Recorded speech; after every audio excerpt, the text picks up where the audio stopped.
اعوذ باللہ من الشیطان الرجیم بسم اللہ الرحمن الرحیم اللہم آتی نفسی تقواہا وزکیہا انت خیر من زکاہا انت ولیہا ومولاہا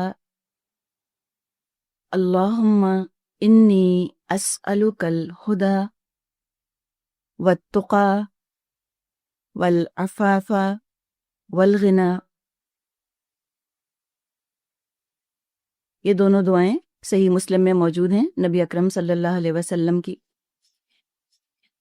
موضوع ہمارا اپنی ذات کا تزکیہ ہے۔ ہم اپنا تزکیہ کرنا چاہتے ہیں۔ کسی چیز کو صحیح استعمال کرنے کے لیے ضروری ہے کہ اس کی حقیقت کا علم ہو، ریالٹی، کہ وہ چیز کیا ہے، اور اس چیز کی اہمیت کا علم ہو، امپورٹنس۔ کسی مشین کو بھی جب ہم استعمال کرنا چاہتے ہیں تو پہلے ہمیں پتہ ہونا چاہیے کہ اس مشین کے کتنے حصے ہیں، کون سا پارٹ کیا کرتا ہے، اس مشین کی ریالٹی کیا ہے، اور دوسرے اگر اس مشین کو ہم صحیح جگہ استعمال کرنا چاہتے ہیں تو ہمیں پتہ ہونا چاہیے کہ اس کی امپورٹنس کیا ہے، کیا پوٹینشیل ہے اس مشین کے اندر، یہ کیا کچھ کر سکتی ہے۔ ورنہ کیا ہوگا اگر ہمیں کسی چیز کی قدر و قیمت کا احساس نہیں ہوگا، اگر ہمیں کسی چیز کی امپورٹنس کا، اس کی ویلیو کا ہمیں احساس نہیں ہوگا، تو یوں سمجھیے کہ جیسے کسی کے پاس ایک بہترین ہیرا ہے، بیوٹیفل ڈائمنڈ، اور وہ اس کی قدر اور قیمت سے ناواقف ہے، اس کو اس کی ویلیو کا پتہ ہی نہیں کہ میرے پاس جو ہیرا ہے یہ کوہ نور ہے۔ جب اس کی قیمت سے وہ ناواقف ہوگا، اس کی اہمیت سے وہ ناواقف ہوگا، اس کی حقیقت نہیں پتہ ہوگی کہ یہ ہیرا ہے، وہ کانچ کا ٹکڑا ہی سمجھے گا، اس کو وہ بیکار سمجھے گا، اس کو بے وقت سمجھے گا۔ ہو سکتا ہے کسی جانور کے آگے لے جا کر ڈال دے، اس کو کتے کے گلے میں پہنا دے، یا ناسمجھ بچوں کے سامنے پھینک دے اس کو کھلونے کے طور پہ۔ وہ اس اتنے خوبصورت ہیرے کو کھلونا سمجھنے لگ جائے گا۔ اور جو شخص اس ہیرے کی، اس کوہ نور کی قدر اور قیمت سے واقف ہوگا، اس کی حقیقت سے واقف ہوگا، وہ تو اس ہیرے کو کسی بادشاہ کے حضور پیش کرے گا۔ بالکل اسی طرح سے اپنی ذات کو درست جگہ استعمال کرنے کے لیے، اپنی ذات کو، اپنے آپ کو صحیح جگہ انویسٹ کرنے کے لیے، صحیح ہستی کی غلامی اختیار کرنے کے لیے، صحیح ہستی کو سرو کرنے کے لیے ضروری ہے کہ ہم اپنے آپ کو جانیں، ہم اپنے آپ کو ایویلیویٹ کریں، ہمیں پتہ ہو میں کون ہوں، میں کس قابل ہوں۔ کیا میں ادنا حقیر کانچ کا ٹکڑا ہوں جس کو کسی جانور کے آگے ڈال دیا جائے یا کھلونے کے طور پہ ٹریٹ کیا جائے اپنے آپ کو؟ کیا میں کوئی ٹوائے ہوں، بے وقت اور حقیر، ناسمجھ لوگوں کے ہاتھوں میں دے دینے کے لیے؟ کیا میں جانوروں کی غلامی کے قابل ہوں کہ میں کسی جانور کو سرو کروں؟ یا میں اعلیٰ ہوں، یا میں ارفع ہوں، یا میں بہت قیمتی ہوں، میں پرائس لیس ہوں، میں ماسٹر پیس ہوں، میں تو یونیک ہوں، بالکل میں اتنی اعلیٰ ہوں کہ میں کسی بادشاہ کا غلام بننے کے قابل ہوں، کہ میں کسی بادشاہ کا غلام بنوں؟ اب جو اپنی ایویلیویشن ہوگی، جو اپنی قدر اور قیمت ہماری نظر میں ہوگی، ہم اسی حساب سے اپنے آپ کو انویسٹ کریں گے، ہم اسی کو سرو کریں گے۔ کہ مجھے اپنی جبلت کے تابع رہنا ہے، اپنی اینیمل انسٹنکٹس کو سرو کرنا ہے، دا اینیمل ان می، میرے اندر جو حیوان انسان ہے، کیا میں اس کے تابع بن کر اس کی غلامی میں زندگی گزاروں؟ یا میرے اندر جو روح ربانی ہے، دا ڈیوائن اسپارک ان می، جو میرا رب ہے، جو کہ کائنات کا بادشاہ ہے، کیا میں اس کی غلامی کروں؟ یہ تو اسی وقت ڈیسائیڈ ہوگا، اسی وقت فیصلہ ہوگا جب مجھے اپنے بارے میں علم ہوگا کہ میں ہوں کون، میں کس قابل ہوں۔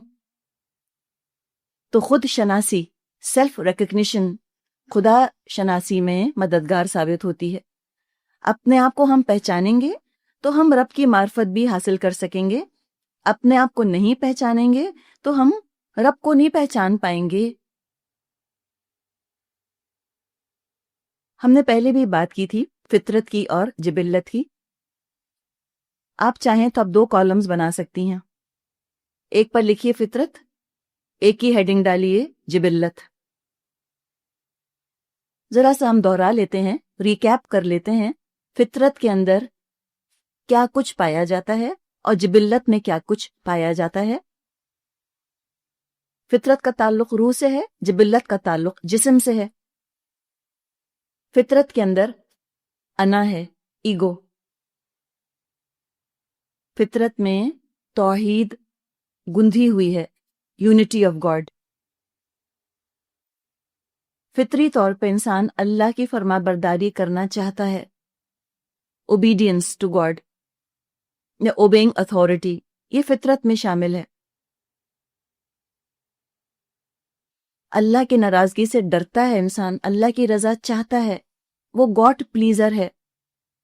فطری طور پہ اللہ کو راضی کرنا چاہتا ہے. جب اللہ راضی ہوتا ہے تو بہت خوش ہوتا ہے انسان فطری طور پہ.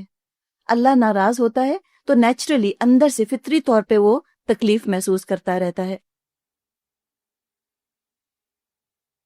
اپنا محاسبہ کرنا، سیلف اکاؤنٹیبلٹی، یہ انسان کے اندر ہے. وہ اپنے آپ کو جج کر لیتا ہے کہ میں نے کیا ٹھیک کیا، میں نے کیا غلط کیا. فطری طور پہ نیچرلی انسان کے اندر حیا ہے، موڈسٹی.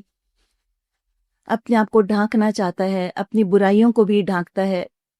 کچھ کاموں پر اس کو شرم آتی ہے، سب کے سامنے نہیں کرنا چاہتا. اپنے گناہوں پر بھی شرمندہ ہوتا ہے، اپنی برائیوں پر بھی شرمندہ ہوتا ہے، اور اس کے اندر حیا کا جذبہ ہے. پھر یہ احساس لے کر ہم دنیا میں آئے ہیں کہ یہ دنیا میرا وطن نہیں ہے، مجھ کو یہاں ہمیشہ نہیں رہنا، مجھے لوٹ کر واپس چلے جانا ہے یہاں سے.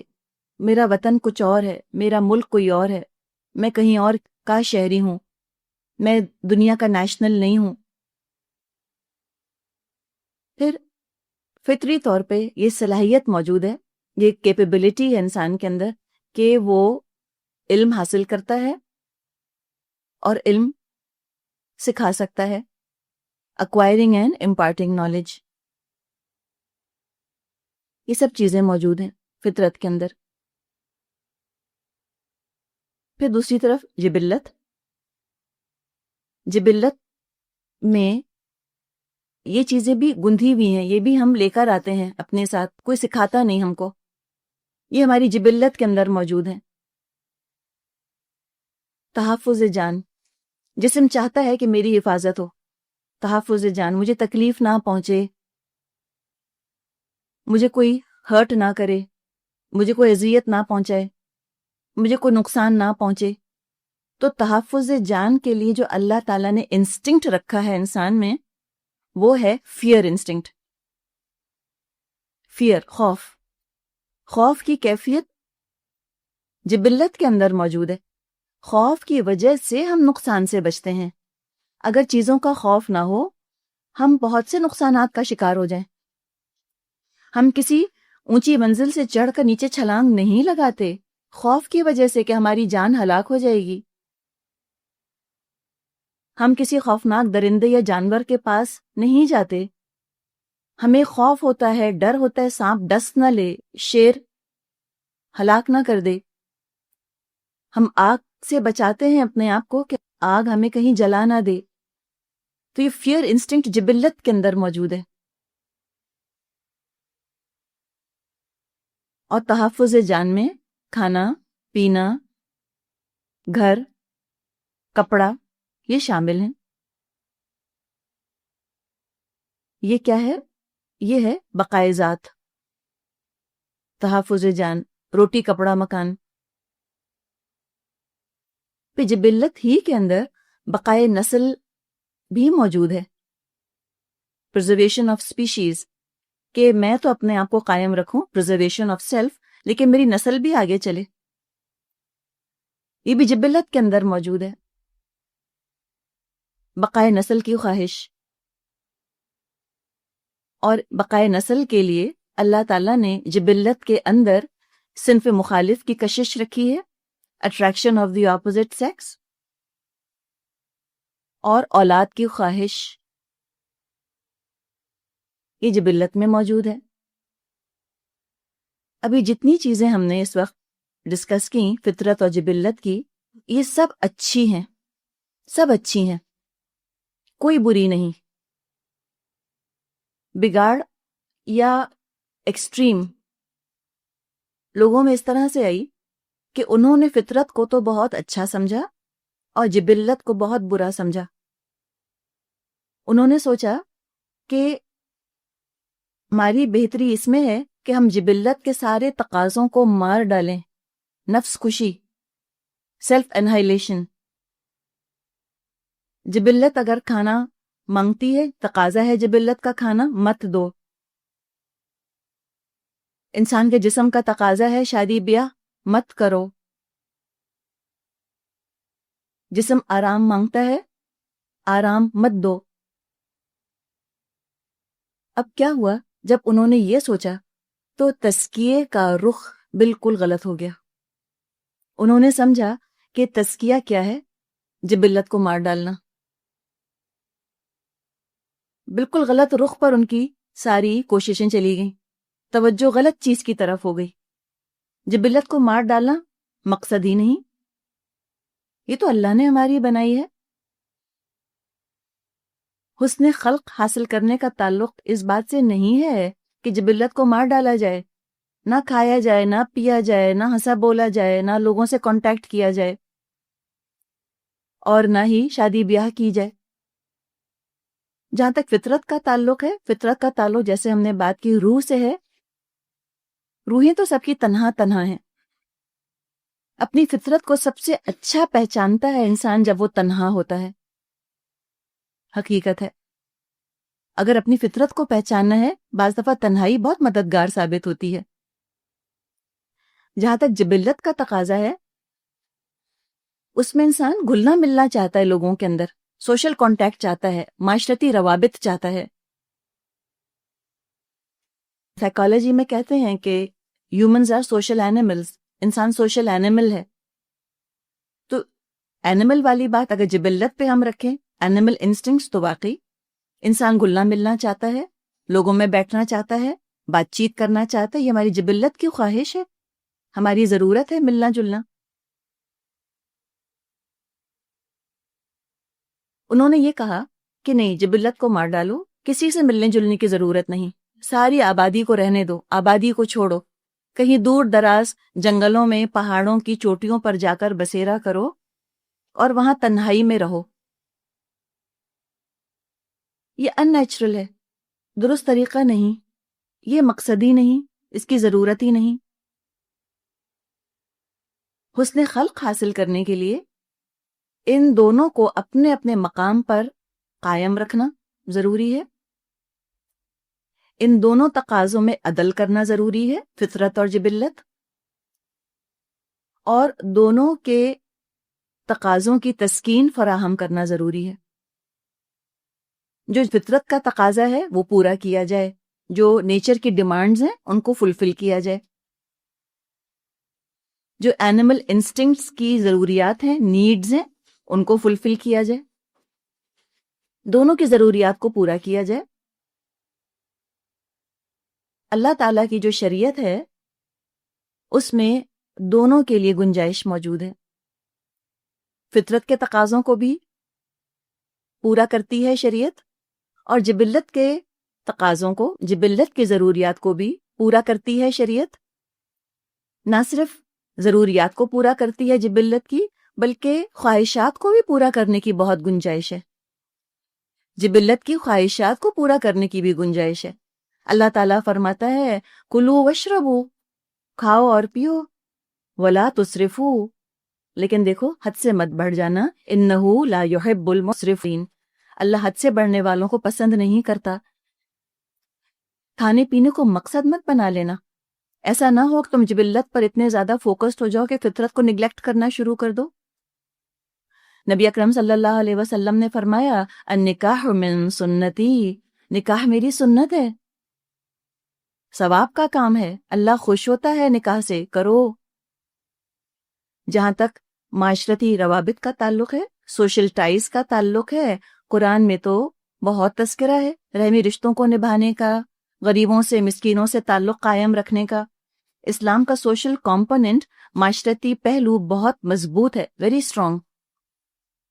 باجماعت نماز کا نظام ہے، زکوٰۃ کا نظام ہے، حج عبادت ہے، ان سب میں میل جول ہے، ملنا جلنا ہے، انسانوں سے کٹ کے نہیں بیٹھنا بلکہ انسانوں کے ساتھ رابطہ رکھو۔ اسلام نے تو عبادت بنا دیا ہے انسانوں سے رابطہ رکھنے کو، اور لوگوں سے کٹ جانا اسلام کے اندر پسندیدہ نہیں ہے۔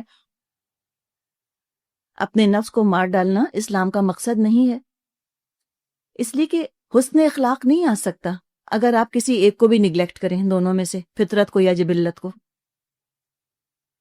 ڈسٹارٹڈ شخصیت بنتی ہے انسان کی۔ حسن اخلاق آتا ہے ایمان سے، ایمان امن دیتا ہے، انسان کے وجود کے ان دونوں پہلوؤں کے اندر امن ہو، پیسفل کو ایگزسٹنس، فطرت اور جبلت ساتھ ساتھ کو ایگزسٹ کرے، دونوں کو اپنے اپنے حقوق، اپنی اپنی ضروریات ان کی پوری ہو جائیں۔ تو فطرت کو اس کا حق مل رہا ہو، جبلت کو اس کا حق مل رہا ہو، انسان کے اندر امن ہوتا ہے، پیس ود ان، اور peace within is peace without. جب اندر امن ہوتا ہے تو پھر باہر بھی امن ہوتا ہے، انسان پر امن ہوتا ہے، انسان ایمان والا ہوتا ہے، مومن ہوتا ہے، خود بھی امن سے ہوتا ہے اور دوسروں کو بھی امن دینے والا ہوتا ہے۔ تو نبی اکرم صلی اللہ علیہ وسلم کی وہ حدیث اپنے سامنے رکھیں، اس میں آپ نے فرمایا المسلم من سلم المسلمون من لسانہ و یدہ، مسلمان تو وہ ہے کہ جس کی زبان اور جس کے ہاتھوں سے دوسرے مسلمان محفوظ رہیں۔ یہ ہے نا اسلام، یہ ہے سلامتی۔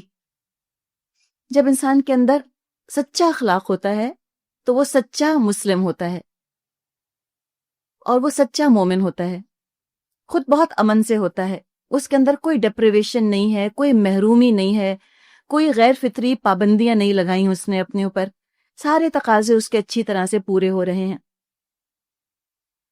لہٰذا جب ان میں توازن ہوتا ہے، حسن اخلاق حاصل ہو جاتا ہے۔ شیطان جو کہ انسان کا ازلی دشمن ہے، اس نے چیلنج دیا ہوا ہے کہ میں ان میں بگاڑ پیدا کروں گا، وہ ان میں بگاڑ پیدا کرنے کی کوشش کرے گا۔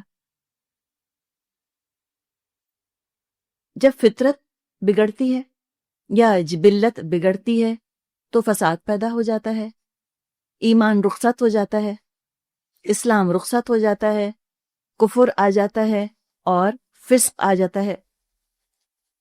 سورۃ النساء آیت 119 119 میں شیطان کا یہ چیلنج نقل ہوا ہے۔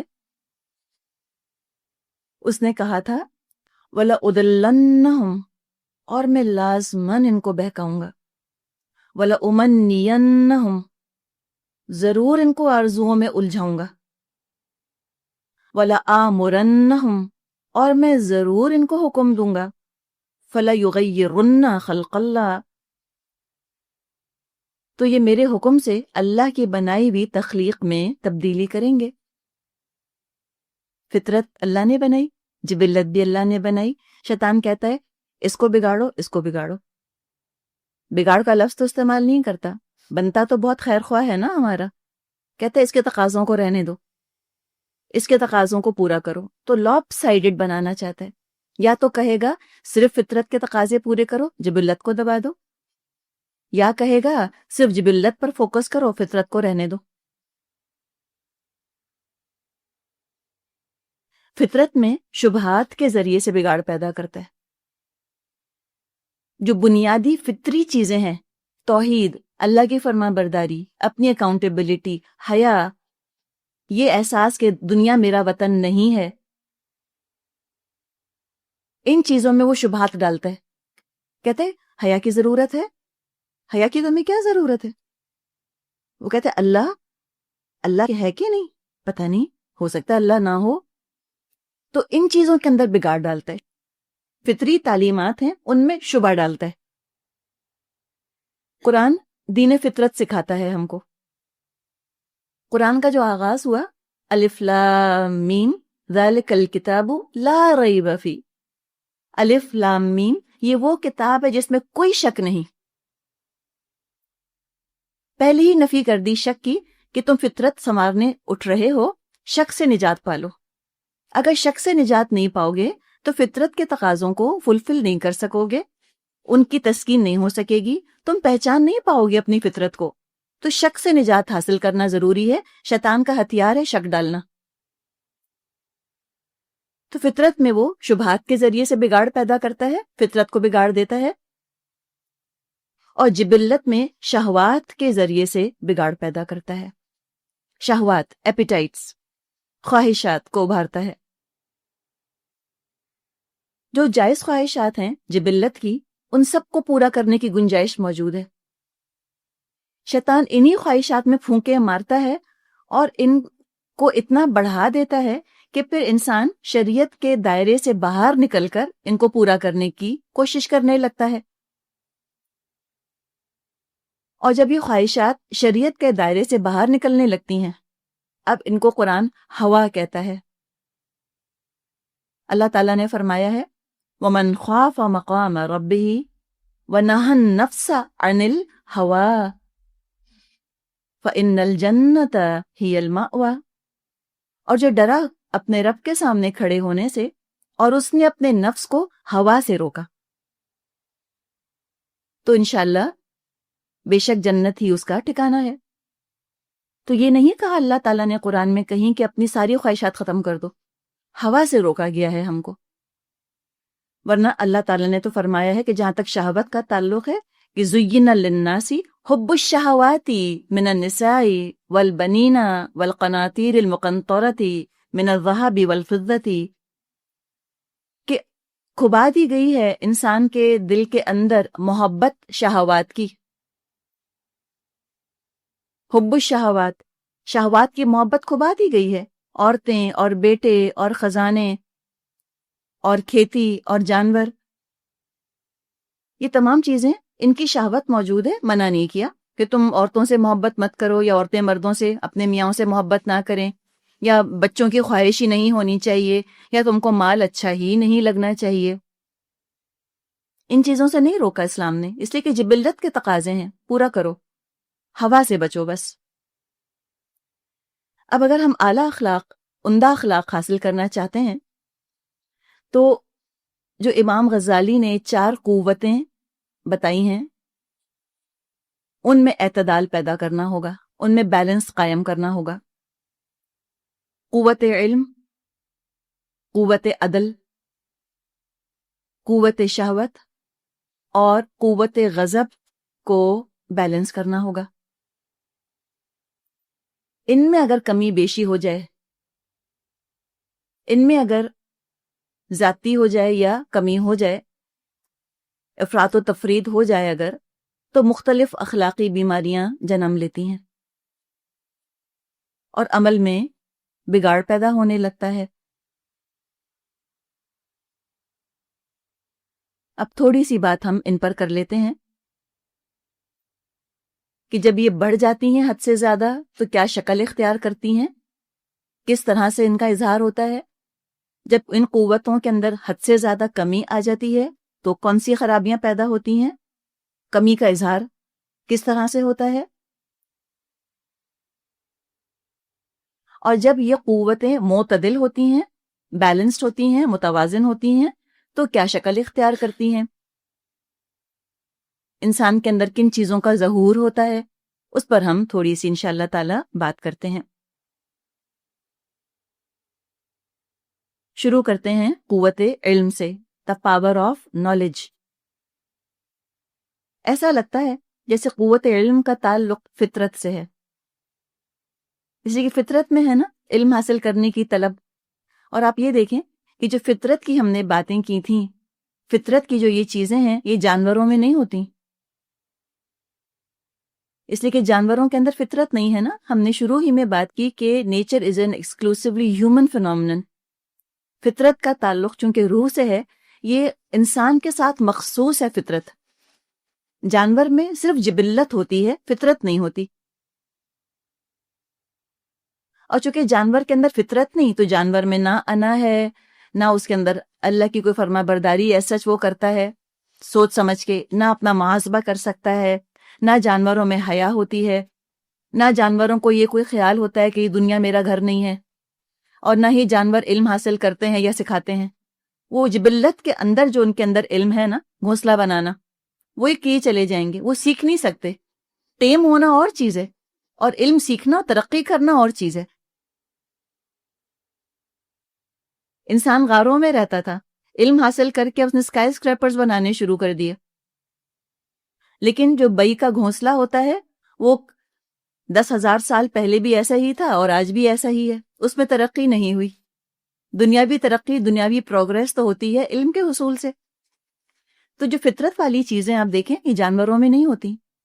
اور جب انسان اپنی فطرت کو بالکل بھول جاتا ہے، پھر وہ بالکل جانوروں کی سطح پر آ جاتا ہے. اس میں سے حیا ختم ہو جاتی ہے، اللہ کی طرف لوٹ جانے کا احساس ختم ہو جاتا ہے، اپنے محاسبے کا احساس ختم ہو جاتا ہے، اللہ کی فرما برداری کی طلب اور تڑپ ختم ہو جاتی ہے اس کے اندر سے.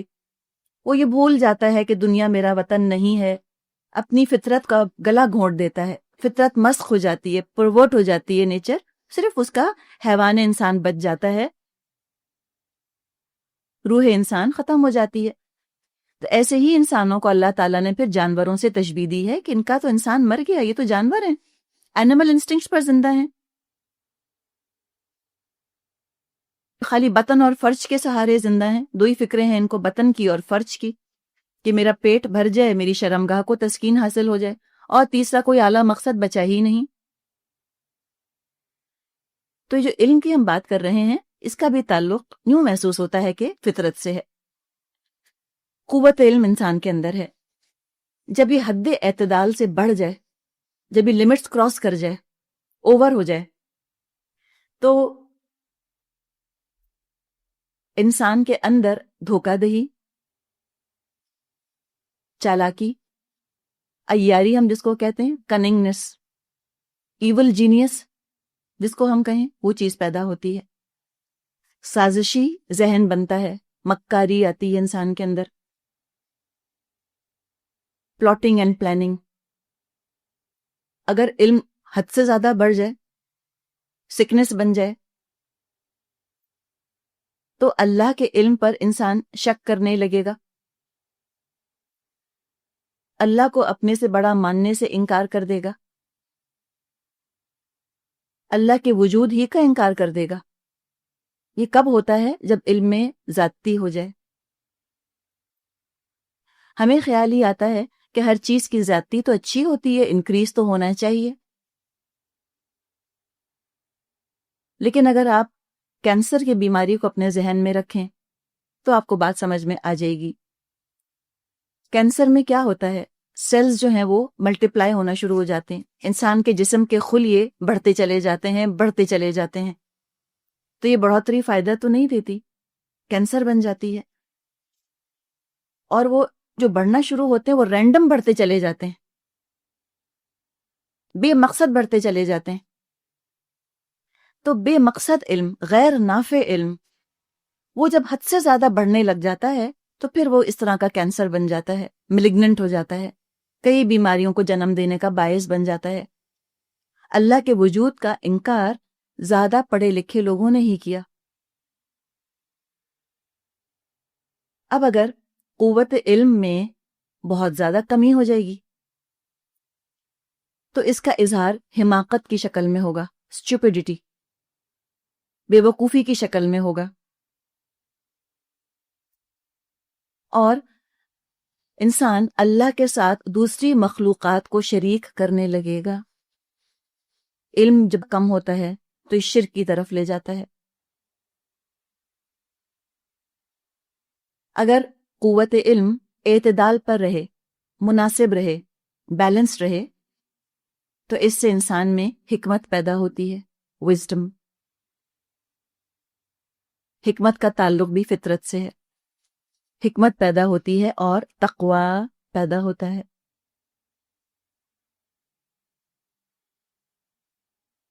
دوسری قوت، قوت غضب۔ غضب کو کسی اور زبان میں ٹرانسلیٹ کرنا، اس کا ترجمہ کرنا آسان کام نہیں ہے۔ یوں سمجھیں کہ جیسے کہ یہ مشین کی طاقت ہوتی ہے نا، ہم کہتے ہیں یہ مشین کتنے ہارس پاور کی ہے، اس گاڑی کا انجن کتنے ہارس پاور کا ہے۔ یہ سمجھیں کہ یہ جو ہے نا، یہ انسان کا ایک انجن ہے، یہ سورس آف انرجی ہے انسان کا، قوت غضب، پیشن کہہ لیجئے، پیشن انسان کے اندر جو ہوتا ہے۔ لیکن بہرحال غضب کا بھی صحیح ٹرانسلیشن پیشن ہم کر نہیں سکتے۔ یہ غضب سمجھے کہ قوت ہے انسان کے اندر کی، جو قوت ہوتی ہے، جو اس کو انرجی، اس کو توانائی فراہم کرتی ہے۔ اگر قوت غضب زیادہ ہوگی تو بات کرنے میں اس طرح سے اس کا اظہار ہوگا کہ بہت اونچا اونچا بولے گا انسان، زور زور سے بولتا ہے، لاؤڈ، بے ادب ہوتا ہے، اونچے اونچے دعوے کرے گا۔ اب یہ جو باتیں ہم کر رہے ہیں، ضروری نہیں ہے کہ قوت غضب کی زیادتی سے ایک انسان میں یہ ساری برائیاں پیدا ہو جائیں، یہ ضروری نہیں ہے۔ ان برائیوں میں سے چند برائیاں یا کوئی ایک برائی، یا ہو سکتا ہے ساری برائیاں پیدا ہو جائیں، لیکن اگر ایک برائی بھی ان میں سے ہے تو قوت غضب ہی کے اعتدال سے ہٹ جانے کی وجہ سے ہے۔ تو قوت غضب جب بہت زیادہ ہوتی ہے تو اونچے اونچے دعوے کرنا، بلا ضرورت خطرات میں کود پڑنا،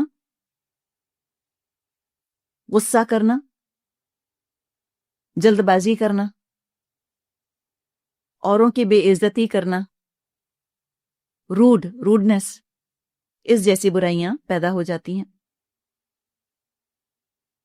قوت غضب میں اگر حد سے زیادہ کمی ہوگی تو کاہلی پیدا ہوگی، لیتھارجی، ڈسپونڈنسی، بزدلی پیدا ہوگی، کم ہمتی ہوگی، خود کو حقیر جانے گا انسان، گھٹیا، بے بسی کا شکار رہے گا، شکوے شکایت کرے گا، بے غیرتی پائی جائے گی اس کے اندر۔ یہ تمام برائیاں یا ان میں سے چند یا کوئی ایک پیدا ہو سکتی ہیں اگر قوت غضب میں کمی ہو۔ اگر قوت غضب اعتدال پر ہے، بیلنسڈ ہے، تو انسان کے اندر غیرت ہوگی، خودداری ہوگی اور شجاعت جیسی خوبیاں پیدا ہوں گی۔ شجاعت یعنی بہادری۔ تیسری قوت، قوت شہوت۔ شہوت، ایپیٹائٹس، ڈیزائرز۔ قوت شہوت اگر حد سے بڑھی ہوئی ہو تو لالچ، گریڈ، ہوس، بے حیائی، خیانت، بد عہدی، امیروں کے ہاتھوں ذلت اٹھانا، جو ہیوز ہیں معاشرے کے، ان کے آگے گراول کرنا، ان کی خوش آمد، ان کی چاپلوسی کرنا، غریبوں کو حقیر جاننا، ہیو ناٹس کو گھٹیا سمجھنا، ڈسڈینفل ایٹیٹیوڈ اختیار کرنا ہیو ناٹس کے ساتھ، غیر حقیقی توقعات، ان ریئلسٹک ایکسپیکٹیشنز۔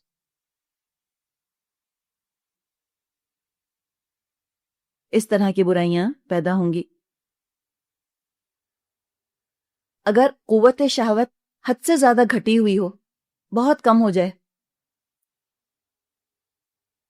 تو سستی پیدا ہوتی ہے، بے چینی رہتی ہے انسان کے اندر، جھنجھلاہٹ طاری رہتی ہے اس کے اوپر، نامردی، امپوٹینس، ڈپریشن کا شکار ہوتا ہے،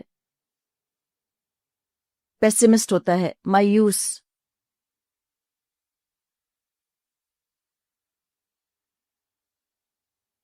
اگر قوت شہوت اعتدال پر ہو تو انسان کے اندر عفت پیدا ہوتی ہے،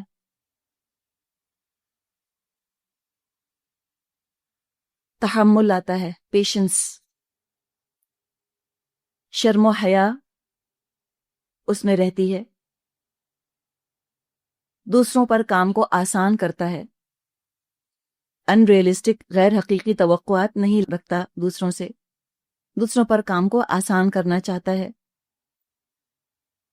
ظرافت اور مزاح اس کے اندر ہوتا ہے، سینس آف ہیومر ہوتا ہے، مذاق نہیں اڑاتا کسی کا لیکن اس میں مزاح کی صلاحیت موجود ہوتی ہے، موٹیویٹڈ ہوتا ہے، توانائی ہوتی ہے اس کے اندر۔ تو پتہ یہ چلا کہ قوت غضب قوت شہوت کا گلا نہیں گھونٹ دینا، ایلیمینیٹ نہیں کرنا کسی بھی چیز کو، کسی چیز کو ایلیمینیٹ نہیں کرنا، نجات حاصل نہیں کرنی غضب سے یا شہوت سے، ان کو معتدل کرنے کی ضرورت ہے، کنٹرول کرنے کی ضرورت ہے۔ چوتھی قوت، قوت عدل، پاور آف جسٹس، اس کا بھی تعلق فطرت سے ہے، جانوروں کے اندر عدل کا کوئی تصور نہیں، انسانوں کے اندر عدل کا تصور ہے۔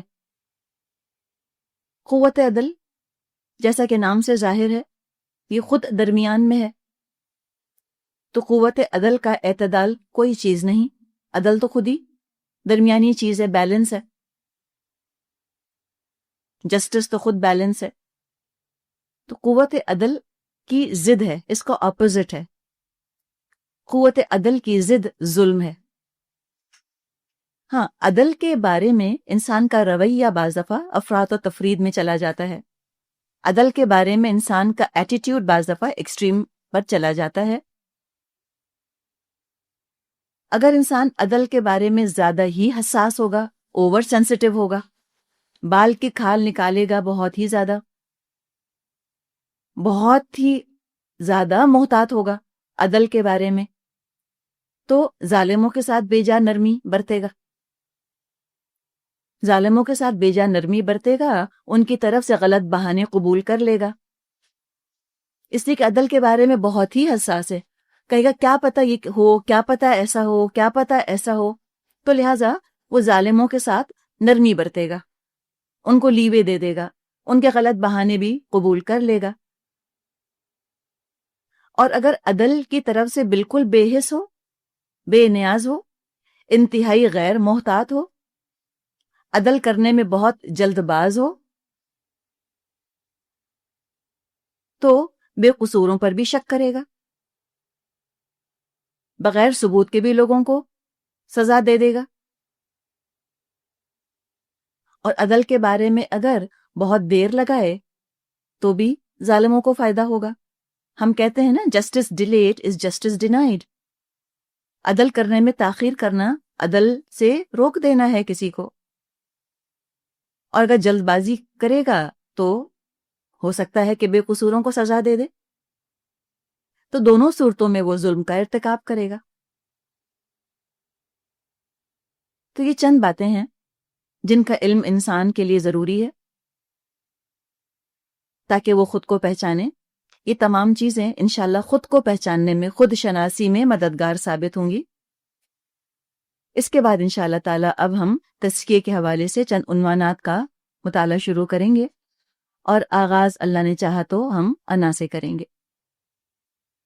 والآخر دعوانا ان الحمد للہ رب العالمین۔